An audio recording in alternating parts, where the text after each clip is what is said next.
लेके रहेंगे। एक आदमी को रिटायर होने के बाद अगर 500 रुपए पेंशन बैठा तो मरे तक उसको 500 रुपए रहेगा। अगर वो मर गया तो उसके फैमिली को उससे आधा मिलेगा, 250 रुपए मिलेगा। और वो भी किया, मर गया तो पूरा पैसा शासन को हमारा जो जीता है, ये कहाँ का न्याय है? सलाम नमस्ते, मैं हूं एक्यू खुर्रम और इस वक्त मैं मौजूद हूं दिल्ली के जंतर मंतर पर, जहां की ईपीएस 95 का धरना दिया जा रहा है। एक विशाल मात्रा में यहाँ पर जो है वो एम्प्लॉय पहुंचे हैं, जो रिटायर एम्प्लॉय है प्राइवेट सेक्टर के, वो यहाँ पर पहुंचे हैं। ईपीएस 95 यानी कि इनकी एक स्कीम आई थी 95 में और उसका नाम था ईपीएस यानी एम्प्लॉय पेंशन स्कीम, जिसके तहत इनकी सैलरी से 517 रुपए हर महीने काटे जाते थे और इनको कहा गया कि जो है वो रिटायरमेंट के बाद आपको पेंशन दी जाएगी। लेकिन वो पेंशन ना तो मिल रही है, अगर मिल भी रही है तो बहुत कम है। 517 रुपए में क्या आज का गुजारा हो सकता है? इनकी डिमांड है कि हमें कम से कम 7,500 रुपए पेंशन मिलनी चाहिए और सैलरी से इनके पैसे काटे गए। इनका कहना है कि जो 70 लाख करोड़ रुपए है वो इनकी सैलरी से ही काट कर गवर्नमेंट ने इकट्ठा किया हुआ है और वो अब इनको नहीं दे रही है। उसके लिए ये तरह जगह जगह धरने दे रहे हैं। आज ये देशव्यापी धरना जंतर मंतर पर हो रहा है। सेंट्रल गवर्नमेंट से, श्रम मंत्रालय से इनकी डिमांड है कि हमें जल्द से जल्द जो है वो हमारी पेंशन मिलनी चाहिए। हम इन लोगों से जानेंगे कि इनकी क्या मांग है, क्या इनकी समस्याएं हैं, जिसकी वजह से आज इन्हें जंतर मंतर पर इतनी बड़ी तादाद में इकट्ठा होना पड़ा है। क्या नाम है सर आपका? नारायण दामोदर काळे जी, क्या मुद्दा है यहाँ पर आने का? यहाँ आने का मुद्दा, हम 10 साल से संघर्ष कर रहे हैं। हम ये प्राइवेट सेक्टर के लोग हैं और हर आदमी का 1250, 541 ऐसा 20-20 साल पैसे काटे। कितना? किस चीज के पैसे हैं वो आपके? वो पेंशन फंड में काटे, पेंशन फंड में कट किया, कंट्रीब्यूशन किया है। ठीक है। इसके ऊपर हमको पेंशन कितना जाना चाहिए? 20 साल पैसा काटे तो 20 साल का बेच कितना होता है? तो ये पैसा हम मांग रहे। तो वो पैसा आपका कट क्यों किया गया है? पेंशन तुमको देंगे। अच्छा, हाँ, पैसे तुमको पेंशन दे देंगे हम। ठीक है। हाँ, इसलिए उन्होंने पैसा काट के दिखे। अभी इतना फंड है उनके पास, 70 लाख करोड़ रुपए उसके पास फंड पड़ा है। अच्छा। वो हमारा है, वो क्लेम, तो जिसने क्लेम किया नहीं उसका भी पैसा पड़े वाला है। सरकार को इसमें 10 रुपए डालने की जरूरत नहीं है। आपका पैसा इकट्ठा है वो आपको वापस मिला? हमारा पैसा कटता है। तो बढ़ा के या तो पेंशन तो बढ़ा के हमें, हमारी मांग सिर्फ 7,500 दी है और मेडिकल, अभी मेडिकल दे देते 70 के बाद फ्री। अरे 70 साल जिएगा कौन? सही बात है। अभी तो जो चल रहा है ना 60-62 तक हम रिटायर हो रहे। अब जब से मान चल रहे तब से कम हमारे 2-4 लाख लोग ऐसे ही मर गए, फिर भी शासन को कुछ नहीं देखने के। पैसा हमारा है, या तो पूरा पैसा हमारा वापस दो, तो कट किया वाला आपको दे दे। हमारे ईपीएस का क्या मतलब है? ईपीएस 95 का क्या मतलब है? Employ pension scheme. अच्छा, एम्प्लॉय ईपीएस 95 जब मनमोहन सिंह सरकार थी तभी उन्होंने ये स्कीम लाई। वो भी लाई ये प्रोविडेंट फंड के अंदर। उसमें हम लोग का 8.33 मतलब उसको सीलिंग रखा था 6,500 के ऊपर 517 रुपए हमारा कटता था। वो कटने के बाद हमारा सर्विस जब भी कंप्लीट हो गया 58 में, तभी हमको पेंशन चालू हुई। तो मिनिमम पेंशन कितनी होगी? 1,000 रुपए, इसको 1,200, इसको 1,500, इसको 2,000। तो ये पैसा जो है जब भी हम 517 रुपए दे रहे थे उस टाइम का वो पैसे का वैल्यू और आज का पैसे का वैल्यू में बहुत फर्क है। जब हमारी मांग ये है कि 517 रुपए हम लोगों ने जो दिया उस टाइम का वैल्यू और आज का वैल्यू में 1,000 रुपए में काम होता नहीं है, नहीं हो सकता नहीं है। तो हमारी मांग ये थी कि इन्फ्लेशन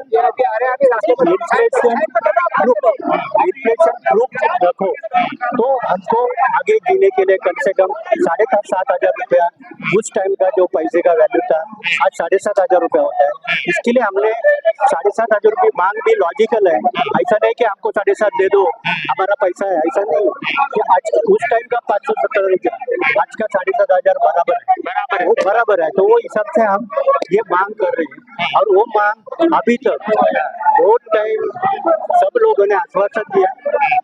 किस किस से आपकी बात हुई आश्वासन के लिए? श्रम मंत्रालय से बात होगी, श्रम मंत्री से बात होगी। ये हम लोग 10 साल से झगड़ रहे हैं कि तीसरा श्रम मंत्री है, और तीनों ने नहीं कभी बोला नहीं कि हम करेंगे, टाल देते हैं। पहला इलेक्शन आया, हम करेंगे, दूसरा इलेक्शन आया, उसमें करेंगे। अभी तक ये नहीं हो गया। ये 10 साल हुआ है, ये 10वां साल का ये धरना आंदोलन है। और ये धरना आंदोलन जो है, ये धरना आंदोलन अभी ये लास्ट है। इसके बाद अगर ये लोगों ने नहीं किया तो हम लोग अमरण कुपोषण करने वाले हैं, इधर अनशन करेंगे। जब तक हमारा मांग पूरी नहीं होती है तब तक अमरण कुपोषण हो जाए। ये लास्ट में मैं जानना चाहूंगा, ये जो कर्मचारी हैं ये किसी एक पर्टिकुलर डिपार्टमेंट के या सभी डिपार्टमेंट के? प्राइवेट सेक्टर है उसका है। पब्लिक सेक्टर में गवर्नमेंट का पेंशन है, प्राइवेट सेक्टर के लिए पेंशन नहीं था। वो 95 में वो चालू किया। अच्छा, एक्चुअली चालू किया, वो अच्छी तरह से चालू किया था, लेकिन बाद में उसमें जो चेंजेस लाना चाहिए थे वो लोगों ने किया नहीं। और उसके लिए हमारा ये डिमांड है कि 7,500 करो प्लस DA करो, और मेडिकल फैसिलिटी तो दोनों को दे दो। संसद में 50 संसद ने ये सवाल ये उठाया, और उनको जब ये उठाया तभी उसको आंसर ये दिया है लोगों ने। ये कॉन्ट्रीब्यूटरी स्कीम है, इनका कॉन्ट्रीब्यूशन है, उनका जो बेनिफिट है वो डिफाइन है, तो डिफाइन फार्मूला से हम उनको दे रहे हैं। ठीक है। तो हमारा कहना ये था कि खाली उनको थातुर मातुर कुछ आंसर देके वो लोग ऐसा नाटक कर रहे हैं। तो आज का जो इतना बड़ा धरना हो रहा है तो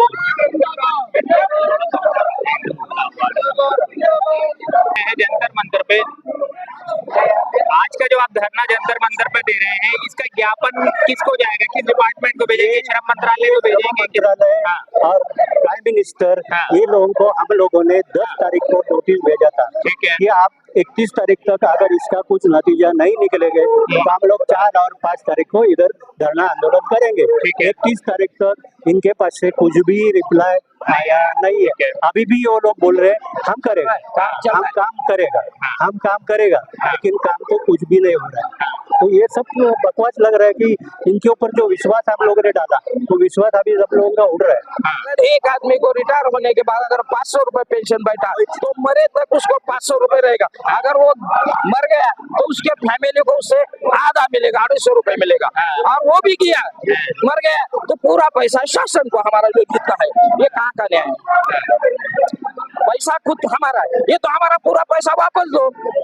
सैलरी वाला पैसा जो है जैसा है वो कैलकुलेट करके वापस में। पहले वैसा ही था। जब घोषणा किया 95 को कि सरकारी गवर्नमेंट आदमी जो है उसके हिसाब से अच्छा पेंशन आप लोगों को मिलेगा, इसीलिए 95 निकाल के हमें। मेरा नाम असम धरेंद्र सिंह, मणिपुर से। मणिपुर से आप आए, किस डिपार्टमेंट में आप कार्यरत हैं? NHPC रिटायर्ड एम्प्लॉय के जनरल सेक्रेटरी हूँ। ये प्रेसिडेंट है, ये हम लोग इस संगठन के नेशनल एग्जीक्यूटिव कमेटी के इस प्रोग्राम को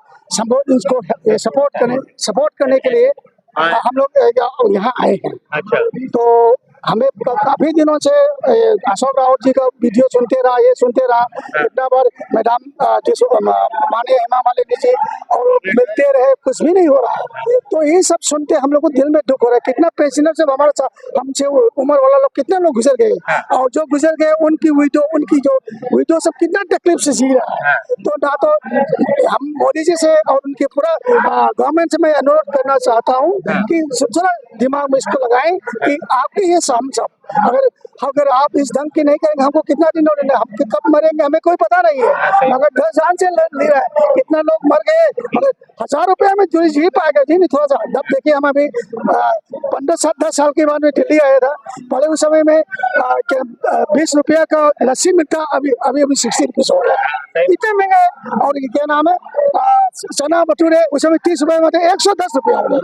तो इस जगह में ऐसा नहीं, खाली मणिपुर से लेके क्या नाम है गुजरात गुजरात तक, नेशनल समस्या है। हाँ, कश्मीर से लेके कहीं ना कोई सबको नेशनल समस्या है। इस समय पे जरा ध्यान देना चाहिए और उसके बाद में हम लोगों को, जैसे हम लोगों ने इस इंडिया को बनाया है, भारत को हर क्षेत्र से लोगों ने, हर कंपनी से, हर इधर से हमने इंडिया को बनाया है।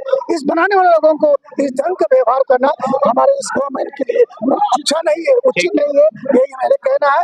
और एक बार और आपसे, आपकी इस माध्यम से मैं कहना चाहूंगा माननीय मोदी जी से और उनकी पूरा कैबिनेट से जल्द इसको फाइनल करे, जल्दी ऑर्डर करे, ताकि हम बुजुर्गों को ऐसा धूप में बैठाने की कोशिश ना करें, यही मेरा निवेदन है। ठीक है, धन्यवाद।